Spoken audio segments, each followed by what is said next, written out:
বললাম বেশি দর তুলিস না। কেন? আমি তোমায় কি বলেছি ছোটকা?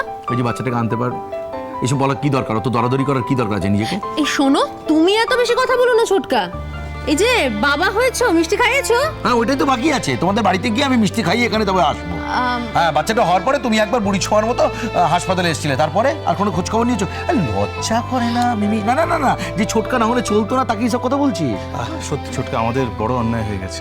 এটা আমাদের সত্যি খুব অন্যায় হয়ে গেছে। আসলে আমাদের দরকার ছিল একবার অন্তত আসার, কিন্তু কি করবো, বাড়িতে কয়েকজন গেস্ট এসেছেন তো, ডিস্টেন্ট রিলেটিভ, তাই আর তাদের অ্যাটেনশন দিতে ঠিক আছে। তো চ্যাম্পিয়ন কই? চলো মিমি, তাকে একবার দেখে আসি। হ্যাঁ চলো। থামো থামো, হতে যাওয়ার অনেক নিয়ম আছে। হ্যাঁ, নিয়ম? কিসের নিয়ম ছোটকা? এ কি আমরাই নাকি যে আমার মা ছোনা মা সবাই কোলে কোলে দিয়ে দিত, আমরা সবাই কোলে ঘুরে বেড়াতুম, হ্যাঁ সবাই মিলে না ঘাটা করতুম?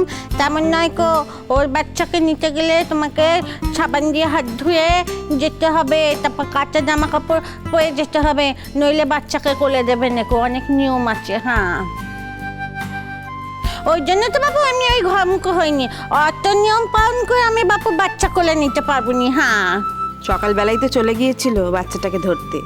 মিনু বোধহয় এদিক ওদিক কোথাও একটা গিয়েছিল, তাই গিয়ে খপ করে বাচ্চাটাকে ধরতেই তো খেয়েছে। মিনুর কাছে বকুনি বলেছে সাবান দিয়ে হাত না ধুয়ে খবরদার খবরদার হাত দেবে না, তাই বোধহয় রাগ হয়েছে। আর কোনোদিন আমি ধরবো নিকো। আমার রাগ করলে চলে? সে না তোমার ভাইপো, তুমি ধরবে না তো কে ধরবে বলো তো? কার ঘাড়ে কটা মাথা আছে যে আমার রাঙা দিদিকে ধরতে দেয়নি তার ভাইপোকে?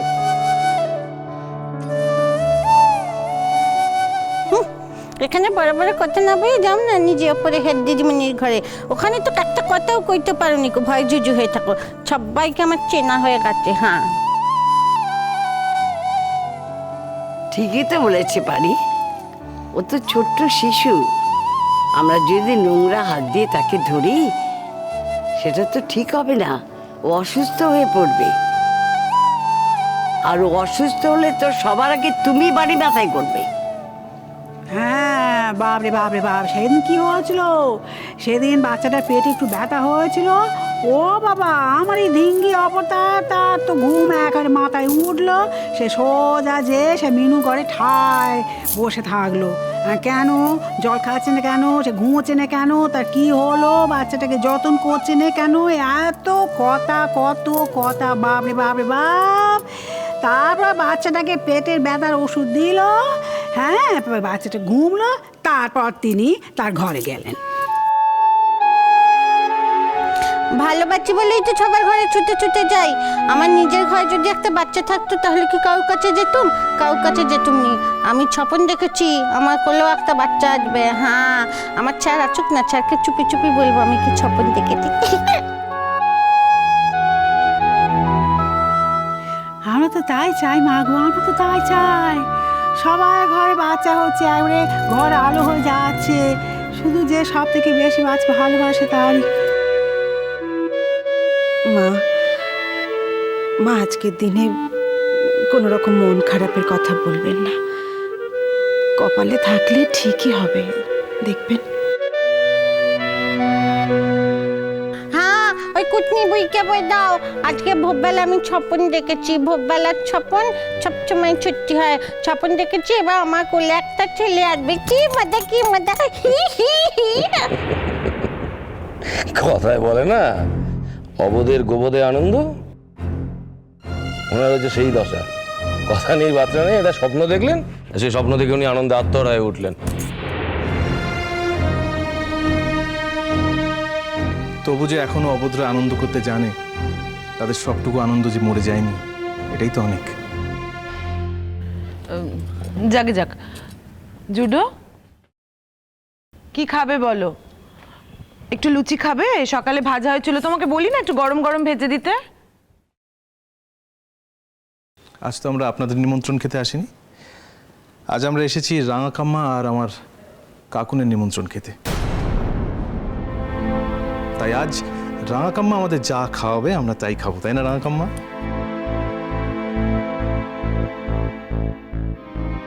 দেখেছো আমায় কতখানি ভালোবাসে এখনো। আচ্ছা ঠিক আছে, কিন্তু রাঙা পিসি আমাদের কিন্তু একটা দাবি আছে। বলে তো কেলেন্ডি, তোর আবার কি দাবি লো? হ্যাঁ অমনি ভালো ছেলের ঝোল টেনে কথা হচ্ছে। তোমার সাথে আমি কথা বলবো না, যাও তো। তুমি যদি এবার আমাকে গ্যালেন্টি বলে ডেকেছো, আমি তো চলে যাবো। হাই চট বাবা, কেলেন্ডিকে কেলেন্ডি বলবে তো আবার কি হলো? আর তোকে হেঁটে আসতেই কে বলেছে তোর ছানাকে ছেড়ে যা যা? ঠিক বলেছো রাঙাকাম্মা, আমি কতবার বললাম ওকে নিয়ে চলো, কিছুতেই নিয়ে এলো না। যত দোষ সবই তোমার এই মেয়ের। খ্যাপাচ্ছ তো, আমাকে খ্যাপা আরো ভালো করে।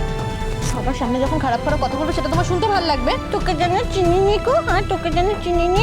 আমাকে নকল করে লাল রঙের ছাই পেয়েছি, সেটা পটের বিবি যে টুকটুক করে ঘুরে বেড়াবি। ছেলেকে নিয়ে এলে সে কাপড় চোপড় নষ্ট করে দেবে, ওই জন্যই তো নিয়ে আসিস নি। জানিনি নাকি তোকে চিনিনি? আচ্ছা ঠিক আছে, তুমি সব জানো, খুব ভালো হয়েছে। এবার আমার একটা কথা শোনো, মন দিয়ে শুনবে, ঠিক আছে? হ্যাঁ বলছি কি রাঙা পিসি, অনেকদিন তো বাপের বাড়ি থাকা হলো, এবার তো তোমাদের ওই বাড়িতে ফিরতে হবে। অমর্ত আঙ্কেল আসুক, আমি অমর্ত আঙ্কেলকে বলবো যে এবার তোমাদের ওই বাড়িতে গিয়ে থাকতে হবে। ওটাই তো তোমার শ্বশুর বাড়ি, বলো? আমি থাকি না আমার শ্বশুর বাড়িতে? হ্যাঁ, তাহলে তোমাকেও তো গিয়ে থাকতে হবে। যাবো বাপু যাবো, হ্যাঁ যাবো। এটা কি সারা জীবন থাকবো নাকি? একটা ছেলে পুলে হোক, তারপর তাকে নিয়ে চলে যাব।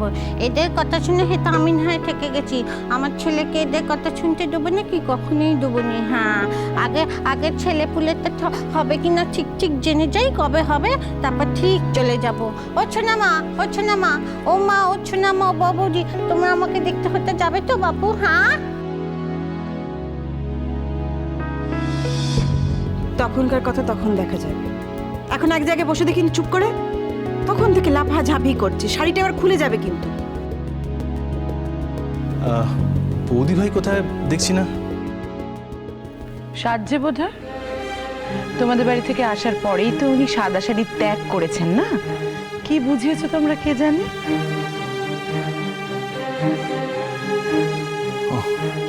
যাক, এখানে আসার পর থেকে অন্তত একটা ভালো কথা শুনতে পেলাম। এটা ভালো কথা বুঝি? নিশ্চয়ই। একটা অল্প বয়সী মেয়ে চারপাশে সবকিছু রঙিনের মধ্যে সাদা পরে ঘুরে বেড়াবে, এটা কি আপনার দেখতে ভালো লাগে? দেখো জুটো, ভালো লাগা মন্দ লাগা এটা কোনো কথা নয়, কিন্তু এটা লোকাচার। সমাজ যা নিয়ম ঠিক করে দিয়েছে সেটা তো মানতেই হয় সবাইকে। সমাজের সব নিয়মে কি আপনি মানেন? আমরা কি কেউ মানি? সব নিয়ম তো আমরাও মানি না। তাহলে কিছু কিছু নিয়মই বা মানতে হবে কেন? যে নিয়মটা মানলে একজন মানুষ কষ্ট পায়, তাকে দিয়ে সেই নিয়মটা মানিয়ে আপনার কি লাভ?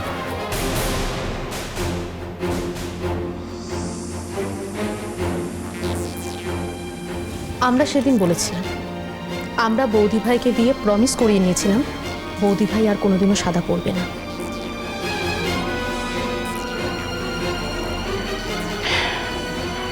দেখ, এখন প্রমিস যখন করিয়েছিস, তখন কালে কালে কত যে ঘটবে।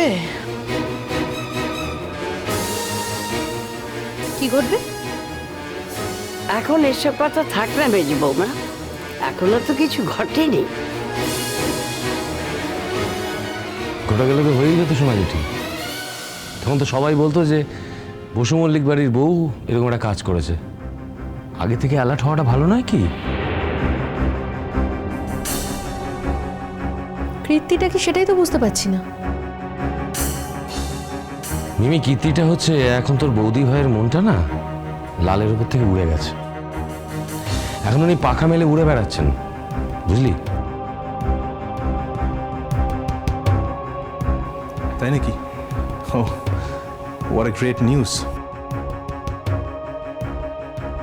আমিও তো সেটাই চাই। আমাদের ব্যাকামুখে এই সংসারে ঝাঁটানাটি না খেয়ে নিজের সংসারে আনি হয়ে বসে থাকুক, সেটাই তো হওয়া উচিত।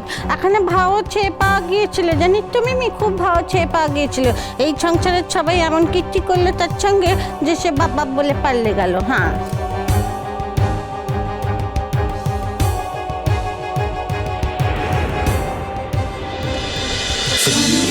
বাজে জন্মপথ